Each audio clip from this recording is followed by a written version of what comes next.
بسم اللہ الرحمن الرحیم. ناظرین السلام علیکم. میں ہوں آپ کا میزبان صابر شاکر. تازہ ترین خبروں، اطلاعات اور تبصروں کے ساتھ پاکستان کے حالات و واقعات اور سیاسی صورتحال کے بارے میں ایک تفصیلی رپورٹ. آج ہے 23 جولائی اور دن ہے بدھ کا. عمران خان صاحب سے ملاقات کا دن تھا، لیکن عمران خان صاحب سے ان کے فیملی ممبرز کی ملاقات نہیں ہونے دی گئی.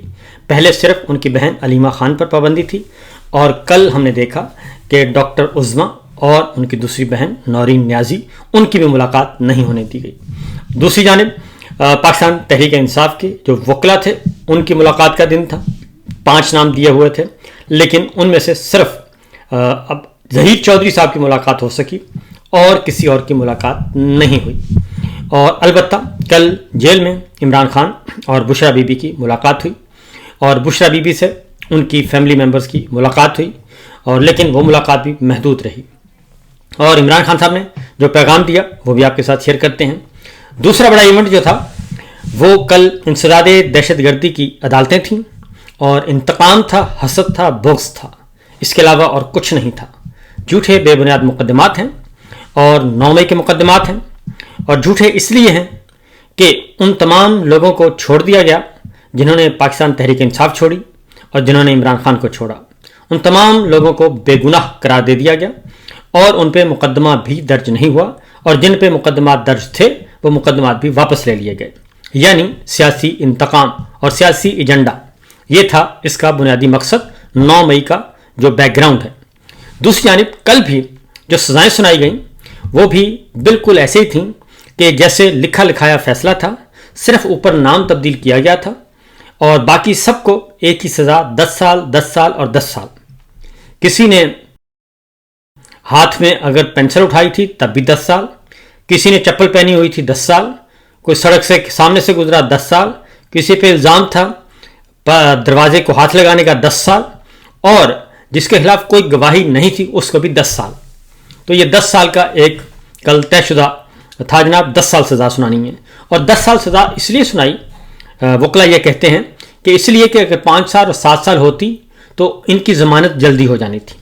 10 سال اس لیے سنائی جاتی ہے تاکہ یہ مزید ان کو جیل میں رکھا جا سکے. اور دوسرا یہ کہ گرمیوں کی چھٹیاں چل رہی ہیں، اس لیے فوری طور پہ کوئی اپیل بھی نہیں ہو سکے گی، ہو گئی تو سنی نہیں جا سکے گی. کل جو کچھ ہوا اس میں پہلے میں آپ کو بریفلی کہ ڈاکٹر یاسمین راشد، ان کو 10 سال سنا. ڈاکٹر یاسمین راشد، میاں محمود رشید، اعجاز چودھری صاحب، سرفراز چیمہ صاحب، ان کو 10 سال کی سزا سنائی گئی. اب جنہوں نے سنائی ان کو بھی شرم آنی چاہیے، جنہوں نے سنوائی ان کو بھی شرم آنی چاہیے. اور یہ ایک باقی تو مجھے دنیا میں کب اس کا حساب ہوگا، لیکن اللہ تعالیٰ کے ہاں سب کا حساب لیا جائے گا. شاہ محمود قریشی صاحب کو بری کر دیا گیا. کیوں بری کیا گیا اس کی بھی آپ کو آگے جا کے وجہ بتاتے ہیں. بلکہ میں بتا دیتا ہوں کہ شاہ محمود قریشی صاحب کو اس لیے بری کیا گیا کہ تاکہ کنفیوژن پھیلے. اور ابھی سے جو چیزیں ہیں وہ چلنا شروع ہو گئی ہیں کہ جناب شاہ محمود قریشی صاحب کی بات ہو گئی ہے، اور یہ ان کو یہ کر دیا جائے گا، ان کو کیوں بری کیا گیا، یہ عمران خان صاحب کی جگہ لے گئے. حقیقت یہ ہے کہ شاہ محمود قریشی صاحب جو سینئر موسٹ ہیں ان پہ کوئی الزام نہیں، اور وہ موجود بھی نہیں تھے، اور اس سے پہلے ان کو گرفتار بھی کر لیا گیا تھا. پھر وہ شہر میں بھی نہیں تھے، آئی تھنک کراچی میں تھے. تو ویسے ہی جو ہے وہ باعث شرم ہوتا. اس لیے ایک بات یہ. دوسرا اس لیے بھی کیا گیا کیونکہ ابھی فوری طور پہ ان کی رہائی ممکن نہیں. اور دوسرا یہ کہ پارٹی کے اندر بھی خلفشار پیدا کیا جائے، شکوک و شبہات پیدا کیے جائیں شاہ محمود قریشی صاحب کے بارے میں، تاکہ معاملات جو ہیں وہ آپس میں یہ لڑتے رہیں اور ایک دوسرے کے خلاف بیان بازی کرتے رہیں. اس لیے اب یہ پاکستان تحریک انصاف کا امتحان ہے کہ وہ کس طریقے سے اس کو ہینڈل کرتے ہیں. ادروائز شاہ محمود قریشی صاحب جو ہیں وہ ایک طویل عرصے سے وہ بھی جیل میں ہیں، اور صرف اسی وجہ سے جیل میں ہیں کہ ان کے خلاف کوئی اور مقدمہ نہیں تھا، تو ان کو 9 مئی میں ڈال دیا گیا. تو آگے جی جو مزید سزائیں سنائی گئیں ان میں خالد قیوم ہیں، ریاض حسین ہیں، علی حسن ہیں، افضال عظیم پہاٹ ہیں. اور یہ وہ لوگ ہیں جنہوں نے شریف فیملی کو چیلنج کیا، لاہور میں ان کو ہرایا. ڈاکٹر یاسمین راشد بھی انہی میں شامل ہیں، اور میاں محمود رشید بھی لاہور کی پالیٹکس ہے، اعجاز چودھری صاحب لاہور کی پالیٹکس ہے، اور افضل پہاٹ جو ہیں وہ بھی لاہور کی پالیٹکس ہے. افضال پہاٹ جو ہیں یہ کوئی شہباز شریف صاحب کے مقابلے میں، کوئی نواز شریف صاحب کے مقابلے میں، یہ جیتے ہوئے لوگ ہیں. اور عدالت نے شاہ محمود قریشی اور ضیاء عثمان اور افتخار احمد اور رانا تنویر کو بری کر دیا.